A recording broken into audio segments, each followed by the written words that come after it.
اشرف علي تانوی رحمت الله علیه تذکرہ کې را دي د هغه باره کې مشهوره ده ډېر غوسې والا بنده و ډېر غوسې والا یو پیره د هغه چې کوم خادم و هغه د سره صحبت کې پاتې شو نو پته وه چې د حضرت ډېر زیات خدمت وکړو یو ناز و په هغې باندې د ده چې ما د بزرګانو خدمت کړی او په دې باندې فخر کوم ځکه د تبلیغ یو مشر دی که نه هغه وایي چې بهی چې ته وې ما ته د بزرګي او دغه ملو شي نو د صلحاو نیکانو خلکو په حساب سم که تا ته به بزرګي او نیکي ملو شي په دې باندې هغه فخر کو چې زه د حضرت خدمت کوم نو کسان چې چا ورته سوي نه دی به ورته غوسه کېده اشرف علي تانوی رحمت الله علیه ته چا وویل چې ستا دا کوم خادم دی دې خلکو ته په دې خانقاه کې خلکو ته غوسه کېږي هغه یې راوغوښته اشرف علي تانوی رحمت الله علیه خادم راوغوښته ورته وویل هلکه ته په دې خانقاه کې په خلکو باندې غوسې ولې کې دی ورته د خولې نه بې اختیار وکتل وایي حضرت ته راوغوښتلی وې مړه وایي ما کله غوسه کړې ده بس هغه چې دا واورېدې چې خادم خدا وي بس سر یې ښکته کړو استغفار یې کوي بیا چې څه زمانه پس تېر شو ورته وایي حضرت زه ستاسو نه معافي غواړم چې تاسو ته ما ووایي چې دروغ ولې وې د خدای نه ویرېږه وایي حضرت قسم دی که زما په زړه کې دا و ما وایي حضرت تا ته چې چا خبره کړې ده هغې دروغ ویلي دي زما مقصد دا و چې حضرت ته د یک طرفه د یو طرف نه خبره مه وره خبره د جانبینو نه وره بیا فیصله وکړه تا د هغه نه خو خبره اورېدلې ده خو زما کلام او گفتگو دې نه ده اورېدلې ځکه تا فیصله وکړل زما د خولې نه دا ووتل اشرف علي تانوی رحمت الله علیه ورته ویل خیر داسې خبره نشته وایي تا ته چې نن ندامت اختیار مانه ندامت ولا ماده تا ته میلو شوه او تا نن زما نه معافي وغوښته دا د هغه سکوت او د غوسې ډکولو فایده وه چې نن ته الله پېمانه کړو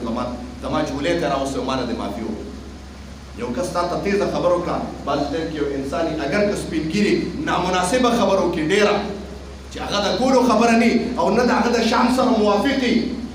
ولیکن سکوت په بعض ټایم کې ښیي چې سړی په سکوت اختیار کړي ځکه کېدی شي که دغه سړی پاک و او ده غوسه په حقه باندې کړي کېدی شي چې دی الله واپس تا ته ګویا کړي تا نه معافي وغواړي که دا سړی فاسق او حرامي و بس د ده به پروا نه بس ګویا چې تا د حرامي نه ډډه وکړه بس نبی رسول الله په حدیث د عملو کې بیا مخافت شره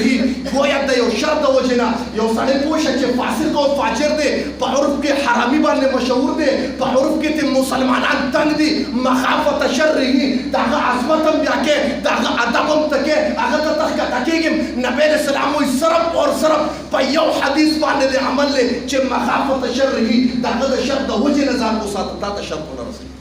ډېر خلک داسې شته په دې عرف چې هغه د شر د وجې نه خلک د هغه کس چې کوم دی نو دغه کوي لحاظ کوي وایي یاره چاته شر راته ونه رسوي چاته نقصان راته ونه رسوي نو هغه که غوسې هم کوي که هر څه کوي دی برداشت کوي خبره دې پورې کوم زما محترمو چې برداشت والا نبی علیه السلام وایي پهلوان هغه انسان نه دی چې بل راوپرځوي هغه پهلوان نه دی پهلوان هغه شخص دی نبی علیه السلام مبارک فرمایي چې د باندې غوسې چې کوم دی دغه وکړه په ده باندې غوسې حمله وکړه او د خپل نفس قابو کړه دې ته پهلوان وایي پوه شه دا پهلوان دی یا پهلوان هغه کس نه دی چې بل راپرځوي یا په ګاړو کې خلکو نه په کوشتۍ او کباړۍ باندې ورځي بلکې پهلوان هغه کس دی چې په خلوت کې پې ګناه هلکه ګناه او شیطان پې حمله وکړه د شیطان د حملې نه ځان بچ کړه د ګناه نه ځان وساته د رب نه حیا وکړه د رب نه پرده وکړه او ځان یې قابو کړه دې ته پهلوان وایي نبي علیه السلام وایي پهلواني دا نه ده چې ته د خپل بل سړي ته ټوپک ښکاره کړې بهي چې زه ګوره ډېر لوی سړی بل سړي ته د خپله بدماشي ښکاره کړې چې که نه زه ډېر لوی سړی